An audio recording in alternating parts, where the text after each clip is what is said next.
The Australian government allocating $21 million in the budget to support local news, including significant funding for media regulation reforms and a 2-year suspension of the commercial broadcasting tax for free-to-air networks. For more, we're joined by Darren Woolley from Trinity P3. These networks get everything.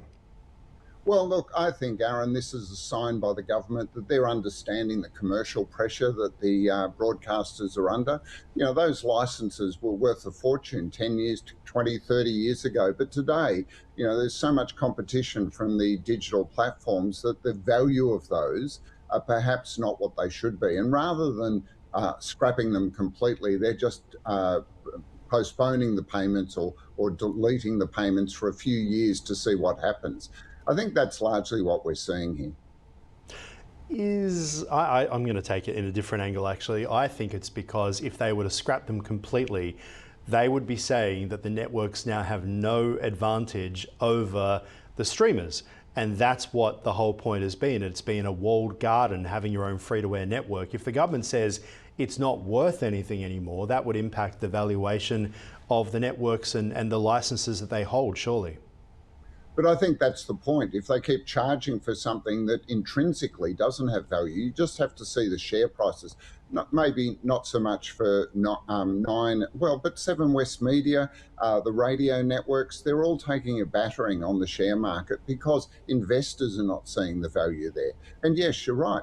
The government has to stand up and say the streamers, look at the fact that budget night, there is more streamers, more of the also the content creators and everyone else there, as well as the networks. Traditional media has gone through a massive change in the last 10 to 15 years, and I think the government's waking up to that. They're just not ready to say that there is no value. But, you know, why would you do this if you're not recognising the fact that charging a broadcast fee for the right to broadcast is no longer commercially viable, when it's so easy for someone to set up their own news media network and not pay a broadcast. Don't know anyone who might have done that, but I guess the issue, I guess the issue is that they are still using the public airwaves, which is what the licensing is about. And if you're Telstra with a 5G or Optus with a 5G,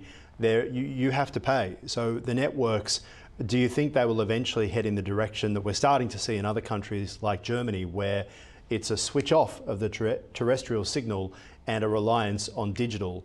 And how far away do you think that is?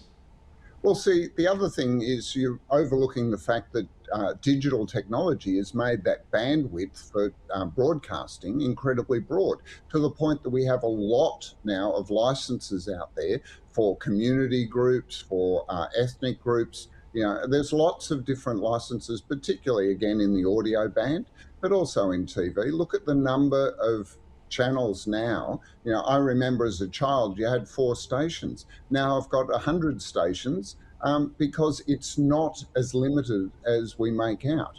And yes, more and more homes are now connected to, obviously connected to NBN, and can take all sorts of content into their homes that are not coming across the broadcast bands. So I think this is, you know, supply and demand would say, when there's so much supply and demand is now spread across so many channels, particularly digital and online, you'd have to say that the value that was once placed on these broadcasting licenses is now diminished. Whether the government has the gumption to actually take the next step, and your argument, I think, is flawed, because the market is already building in a discount to having those licenses. You know, let's go away from the licenses then and move on to the fact that they've had to allocate money in the federal budget to the media industry.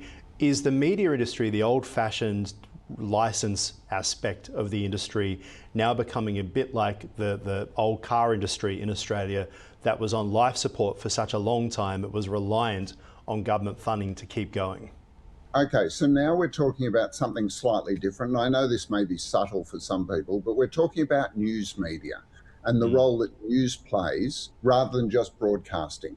You know, when you think about it, yes, there are some 24-hour stations, many of them streaming, but there's also a need to have a established and accountable, hopefully, news industry that actually provides news in a way that is reliable and diverse, and also because it's part of the pillars of democracy. You know, to have a news media that holds power to account is really important. And I think that's where the government's investing here, is to say, you know, when advertising has drifted away from supporting news for all number of reasons which we've discussed previously, the government is now stepping in, and through the news, what's now called the news bargaining incentive, they're looking at getting the platforms to actually support news media, but also looking at investing in making sure that that continues. You know, we need that independent news to be able to, and a diverse news. And I think that's the other thing that the government should look at is, yes, there's a lot of people popping up, but are they actually providing news, or is it just a whole lot of opinion? And I think that's the distinction that needs to be made at some point. Well, defending TICKER, we do provide news and also we do interviews. It's not just all about opinion. Obviously, we get a very diverse range of opinions here as well. We have no government funding. We had no startup funding. The only time we ever hear from the government is when the ATO knocks on our door every 3 months. And we rattle the tins and off we go. But let's talk about the federal budget and the allocation of $1.287 billion to the ABC, the idea about enhancing its role in Indo-Pacific, which reminds me of the old Australian network that got shut down by the Abbott government after 3 successful bids won by Sky News that the Gillard government did not want and kept taking it back to market. Talk to us about the role of the ABC and the funding here. I mean, it's a huge amount of money. When I worked for Russia Today, when it first launched back in 2005, it was a whole channel on 35 million US dollars. And that was a pretty big thing. Why does the ABC need 1.2 billion, do you think? Okay, so one of the things about budget documents is that it's absolutely an insight into the philosophy and position of a government and the way they see the world. And what we have here is the Labor government is a big supporter of public broadcasting, and the ABC is the cornerstone of that. That is supposedly set up to be the one that represents the people. It's also the one that supports rural networks and rural communities.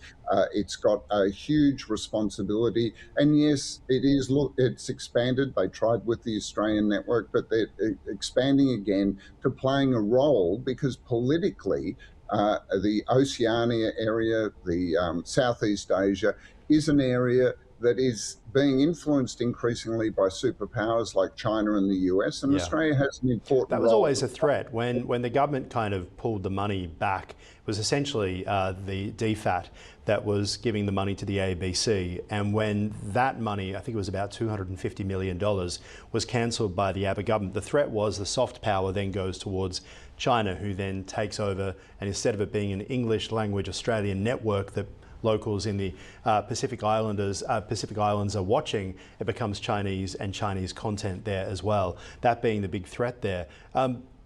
It is interesting though, because you don't want and this is a philosophical debate which I always love having with you, you don't want a situation where the ABC becomes the only giant and everybody else is diminishing either, do you? I mean, I always laugh at the Frontline where Mike Moore goes to the ABC and they're all sitting on upside down milk crates and they've got to quickly run outside as the parking inspector rocks by and, you know, can you put 20 cents in the Cortina? Very different days for the ABC these days. I think that's probably what the networks are like. And the ABC has the plush offices with lots and lots of staff. Things have changed. What's the risk for independent, lots of voices if the ABC becomes a giant? Because we did see the BBC, as they built local websites right across the UK, led to the death of local newspapers who just could not compete. What are your views on that? Well, look, first of all, I challenge you on the fact that the ABC is going to be flushed with funds. I think they've gone through a succession of cuts over the last decade that's now being realigned. They provide a lot of services and diverse services.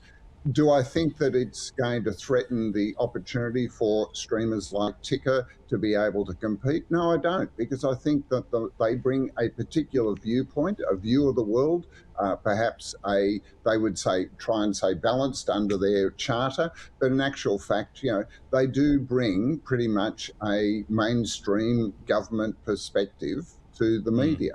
And so there will always be a place. And I think what we're seeing, let's lump the ABC in with the other commercial broadcast channels where they're paying, their broadcast channels paying huge license fees, which are put aside. The government is saying, here are the pillars of traditional media, but also there's going to be an opportunity for others, streamers, content creators, and whatever, to be able to bring other voices as well. And I think that's the great thing about a democracy, is that we encourage that. Australia doesn't have a First Amendment right to speech, but we do practice it in the way that the government supports and in some ways controls or puts guardrails around what you can and can't say. I think we got to leave it there. We're about a minute over time, I'm afraid, Darren. You and I could talk about this all afternoon, and hopefully we will. Appreciate your insights as always. Thank you. Always a pleasure.